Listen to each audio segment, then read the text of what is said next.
Assalamualaikum warahmatullahi wabarakatuh. Kembali lagi bersama saya, Gaza Tesita, paralegal dan karyawan Garda Master Indonesia. Hari ini kami akan mewawancarai pendiri Sekolah Master Indonesia dengan Bapak Nur Rahim. Ya, silakan Pak Nur Rahim perkenalkan diri. Assalamualaikum warahmatullahi wabarakatuh. Selamat pagi, salam sejahtera untuk kita semua. Nama saya Nur Rahim, saya selaku pendiri dan pembina di Sekolah Master Indonesia yang bernaung di bawah Yayasan Bina Zaman.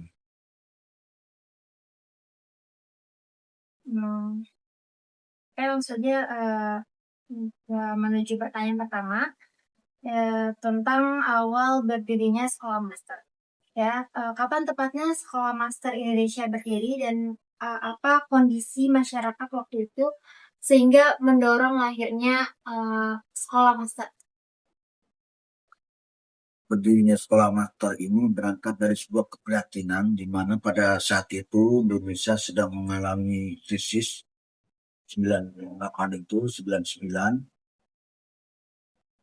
Persisnya terjadi pergantian ya, dalam saat itu pergantian pemerintahan Orde Baru kepada Orde Reformasi. Jadi kerusuhan di mana-mana, bahkan tempat-tempat usaha, mal-mal, pabrik banyak yang tutup, pengangguran di mana-mana. Di imbasnya kepada keluarga-keluarga prasejahtera, kaum marginal, di mana ketika orang tuanya tidak berdaya maka anak-anak akan jadi korban. Saat itu Depok baru mau berdiri 27 April 99 itu baru berdiri tuh, baru memisahkan diri dari Kabupaten Bogor. Dan visi misi kotanya adalah sebagai kota pendidikan, kota perdagangan, kota jasa, dan kota pemukiman yang nuansanya religi. Sangat memprihatinkan sekali, jangankan kaum urban pendatang yang dari luar Depok, warga Depok pun belum terlayani dengan maksimal gitu. Jadi data di pusat BPS, Badan Pusat Statistik itu, angka partisipasi sekolah Jawa Barat dan Depok ini secara keseluruhan Jawa Barat ini sangat memprihatinkan. Ini Depok sebagai penyangga ibu kota aja per kelurahan itu 600 anak dan bisa melanjutkan untuk SMP. Ini penduduk asli, artinya yang punya NIK, nomor induk kependudukan kota Depok. Belum lagi pendatang. Pendatang lebih parah lagi, karena semua pelayanan ataupun sistem yang ada di pemerintahan ini biasanya APBD-nya itu selalu penyerapannya memprioritaskan warganya sendiri. Jadi untuk kaum pendatang ini belum tersentuh, tidak terlayani, dan kita kurang bijak kalau kita saling menyalahkan tanpa memberikan solusi. Jadi ini sebuah gerakan sosial berangkat dari keprihatinan ini. Kita melihat bahwa pendidikan ini adalah satu hal yang harus diutamakan. Artinya kita melihat ini apa yang bisa kita lakukan bersama untuk memberikan kontribusi kepada bangsa ini, mobil khusus kepada anak-anak yang putus sekolah, yang nggak bisa sekolah. Karena saat itu saya berada di sekitar pasar terminal dan stasiun, kita menginisiasi adanya pendidikan alternatif bagi kaum marginal, di mana sasaran kita adalah ada 5 klaster waktu itu. Ada anak jalanan, anak telantar, anak kebutuhan khusus, anak cacat, dan anak-anak yang berhadapan dengan hukum. ABK, ABH. Karena memang ini sama sekali belum tersentuh. Sekolah pendidikan khusus atau SLB itu mahal. Kalau orang yang biasa nggak punya penghasilan yang cukup, nggak mampu sekolah di situ. Jadi kita bagaimana membuat suatu wadah yang nantinya ini sebagai laboratorium, dan kita membangun kemitraan dengan para praktisi akademisi, para pemerhati pendidikan, pemerhati anak, di mana perguruan tinggi ini agar bisa tridharmanya atau semacam pengabdian guru, dosen, apa mahasiswa itu bisa di sekolah master ini. Kalau sekolah master ini kan dulu komunitas masyarakat terminal, termarginal, terpinggirkan. Setelah kegiatan ini punya camp di masjid, baru anak-anak dengan bangga menamakan sebagai dia kalau ditanya sekolah di mana, di master apa tuh, sekolah masjid terminal kan. Jadi kita lahir dari sebuah keprihatinan di mana tadi di saat itu negara sedang kacau gitu kan, negara sedang ada pergantian pemimpin di mana kondisinya sangat carut marut dan rakyat ini jadi korban. Cuma kalau kita hanya kritik, hanya menyalahkan gitu kan, kayaknya kurang bijak. Sehingga saya selaku inisiator dan saya provokatorin juga teman-teman yang masih banyak orang yang peduli, di mana masyarakat yang cerdas ketika melihat satu masalah jangan ributin masalahnya, tapi bagaimana mencari solusi masalahnya dan jadikan masalah itu adalah masalah kita semua. Oh, kemiskinan, kebodohan itu adalah kewajiban orang-orang yang punya rezeki lebih atau yang punya ilmu, yang punya kapasitas sesuai dengan kapasitasnya masing-masing. Kita jadikan isu bersama bahwa ini akan menjadi bencana masa depan untuk generasi ke depan.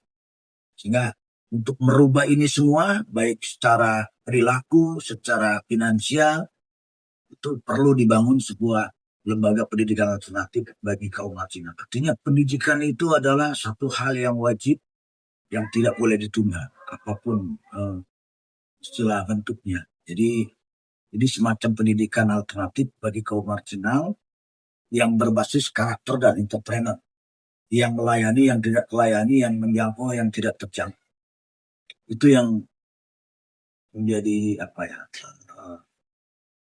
awal ide atau gagasan ini muncul, di mana saudara kita tetap dalam kondisi apapun mereka harus bisa mendapatkan haknya, mendapatkan pendidikan.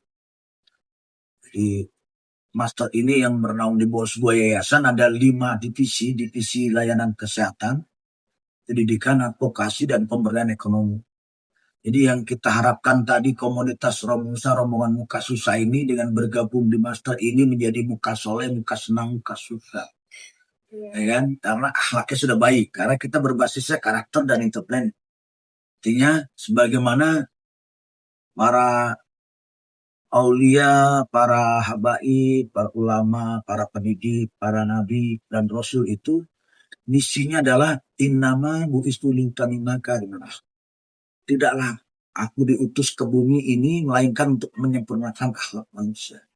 Jadi pendidikan ini harus berbasis moral dan akhlak. Jadi adab dulu baru ilmu.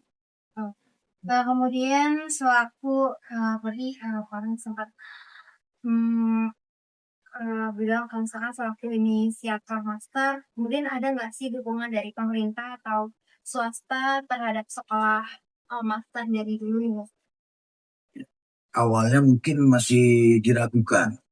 Awal-awal masih dicemooh, masih diremehkan oleh masyarakat. Tapi dengan berjalannya waktu, teman-teman penuh dengan keikhlasan, penuh dengan ketulusan dan doa. Jadi master bisa seperti ini adalah semangat duit, doa, usaha, iman, dan tawakal. Jadi kita berusaha semaksimal mungkin, berjuang, berdoa, dan penuh dengan keyakinan, sehingga sebagaimana Allah janjikan, wa may yattaqillah yaj'al makhraja wa yarzuqhu min haitsu la yahtasib. Allah akan memberikan solusi, Allah akan memberikan jalan keluar pada orang-orang yang ikhlas di jalannya, orang-orang yang takwa dengan rezeki yang gak disangka akan kasih jalan kan.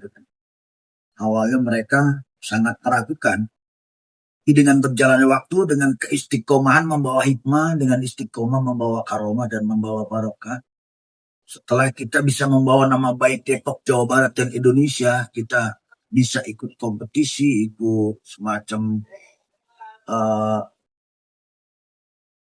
nah kalau bahasa ini ya kayak semacam lomba-lomba gitulah. Jadi ada audisi, ada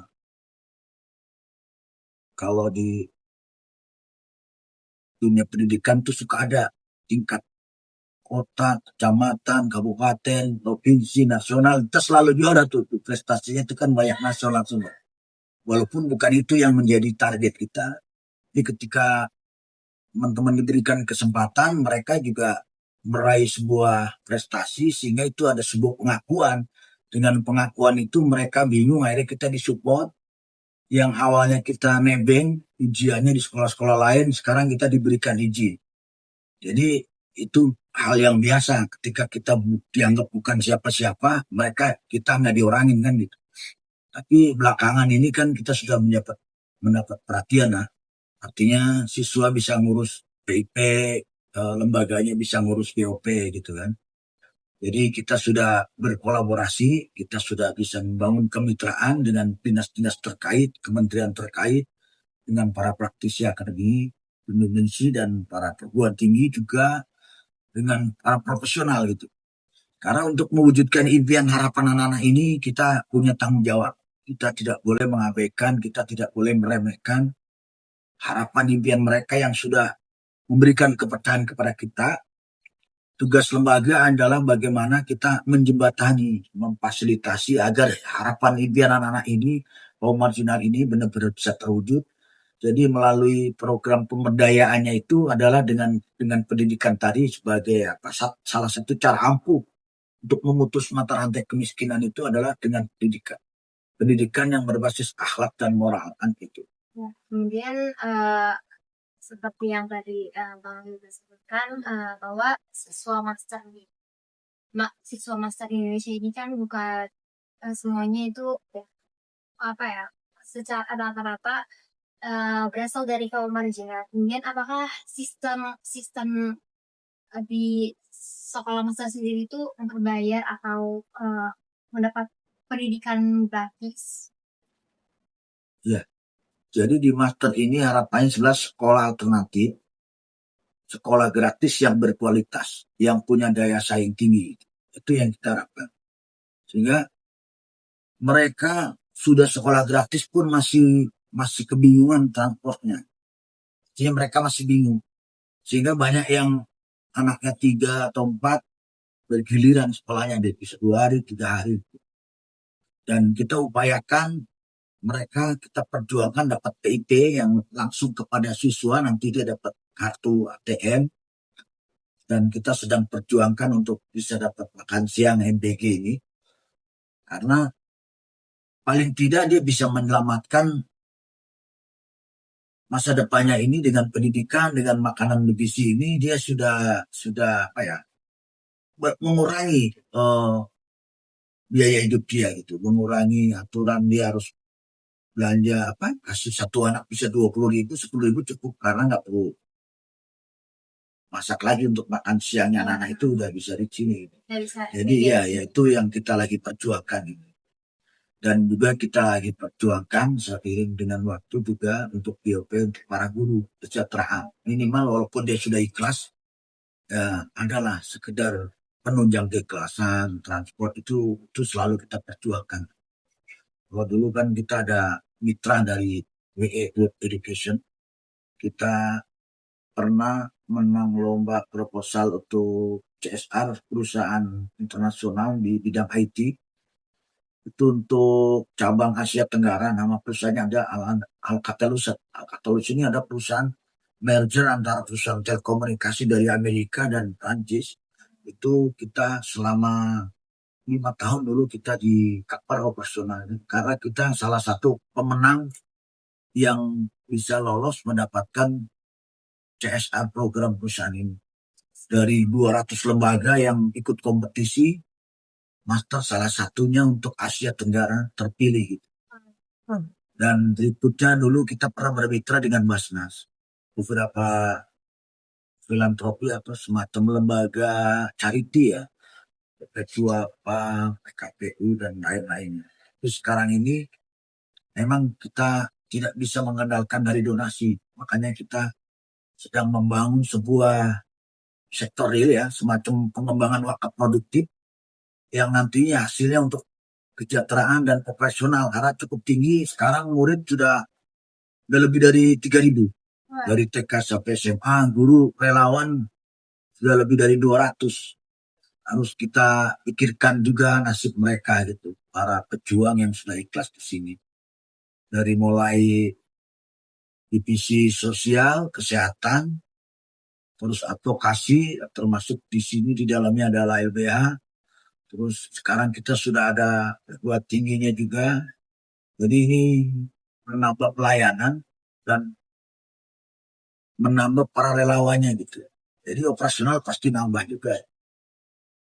Jadi semuanya kita free soalnya di sini, kita tidak pungut biaya. Harapannya nanti anggaran-anggaran dari pemerintah untuk mahasiswa juga harapannya bisa terserap juga, karena kita ingin dalam satu keluarga miskin ada satu sarjana, satu keluarga miskin ada anak-anak yang hafiz dan hafidh. Hanya kita juga punya program kelas tahfiz atau pondok tahfiz atau rumah tahfiz bagi mereka para siswa yang punya talent atau punya keinginan yang passionnya di situ kita arahkan. Dan juga kita juga ada kelas akademis yang nantinya kita proyeksikan bisa masuk perguruan tinggi favorit, atau di kayak di UI kan banyak anak-anak master yang sudah keterima di situ. Jadi memang kita free pelayanan di sini, kita kerjasama dengan Humble UI atau BEM FE, Fakultas Ekonomi UI. Dia mengumpulkan relawannya untuk memberikan semacam donasi ilmu. Ada kelas khusus tambahan semacam apa ya, bisa dibilang ya bimbel lah, bimbel tambahan yang mana bimbel ini lebih ke spesifikasi persiapan masuk perguruan tinggi negeri. Artinya mereka kita proyeksikan untuk kelas akademis bagaimana nanti ke depan bisa menjadi kader-kader atau penerusnya master yang berkualitas. Jadi kita lagi membangun SDM yang handal, SDM yang unggul, karena semua ini tergantung yang namanya pendidikan ini. Kalau SDM-nya berkualitas, nanti akan lahir generasi siswa peserta didik yang hebat juga gitu.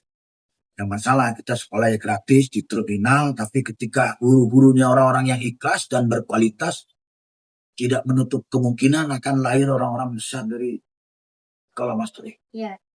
Kemudian kita lanjut ke pertanyaan terakhir, yaitu setelah berdirinya Sekolah Master Indonesia, kemudian ada 5 naungan tadi yang seperti advokasi, terus kemudian tentang apa namanya, pendidikan, kemudian dan apa tadi sempat disinggung Universitas Master Indonesia ya. Apa selanjutnya harapan dan sesi Fahmi sendiri untuk untuk master? Ya harapannya master ini menjadi agen objek.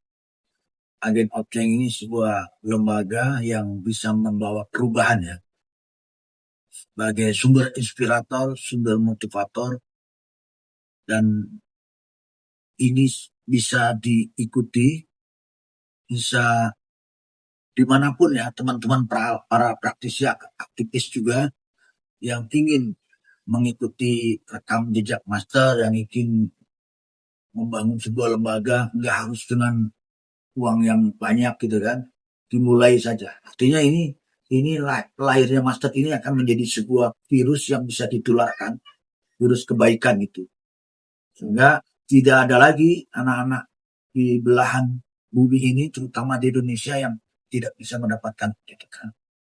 Itu harapan ke depan. Jadi kita bisa, ini adalah sebuah gerakan sosial yang bersifat kolektif dari masyarakat, bisa dikolaborasikan dengan pemerintah, dan kita bisa disupport dari sisi sumber daya manusia dan SDM-nya tadi, sumber daya manusianya, SDM-nya yang handal, dan manajemennya. Biar ini menjadi sebuah percontohan ke depan antara unsur masyarakat, pemerintah, tokoh agama, tokoh pemuda gitu kan. Ini sebuah kolaborasi besar, gotong royong yang real, yang bisa memberikan pelayanan pada masyarakat yang tidak terlayani oleh program-program pemerintah, bisa terlayani di sini.